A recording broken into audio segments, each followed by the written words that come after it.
போர் நம்ம கையில் இல்லீங்க. நாம் எப்பொழுதும் போரை விரும்பி 2016 ஜனவரி 1ஆம் தேதி நாம் எல்லாம் புத்தாண்டு கொண்டாடி கொண்டிருக்கும் பொழுது பஞ்சாப்ல பத்தான்கோட் என்கின்ற இடத்துல பாகிஸ்தான் தீவிரவாதிகள் தாக்குதல் நடத்தினாங்க 2016. அப்பொழுது நாம் என்ன சொன்னோம், பாகிஸ்தானியே வர சொன்னோம், வாங்க உங்க போலீஸ் அனுப்பி பத்தான்கோட்ல நீங்களே இன்வெஸ்டிகேட் பண்ணுங்க, இருவரும் சேர்ந்து தீவிரவாதியை பிடிப்போம்.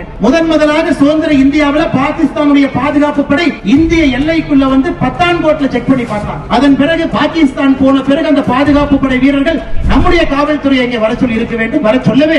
பத்தான்கோட்டை பொறுத்தவரை பொறுமையாக அமைதியை காத்தோம். பத்தான்கோட் முடிந்தது. அதன் பிறகு அதே செப்டம்பர் 2016 ஊரில நம்முடைய பாதுகாப்பு படை வீரர்கள் 19 பேர் கேம்புக்குள்ள போய் கொண்டாங்க. அதற்கு பலிக்கு பலியாக இந்தியா முதலாக லைன் ஆஃப் கண்ட்ரோல் LOC தாண்டி பாகிஸ்தானுக்குள்ள போய் பலி தீர்த்து விட்டு வந்தோம்.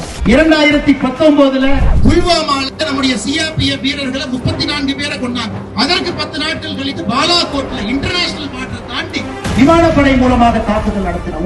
ஒரு முறையும் ஒரு படி நம்ம மேல போறோம். முதல்ல பாகிஸ்தானை கூப்பிட்டோம், இரண்டாவது ஊரி நடந்த பொழுது LOC தாண்டினோம், புல்வாமா நடந்த பொழுது இன்டர்நேஷனல் பார்டர் தாண்டினோம், பெஹல்காம் நடந்த பொழுது பாகிஸ்தானுடைய இதயத்திலே கை வைத்து விட்டு வந்திருக்கின்றோம்.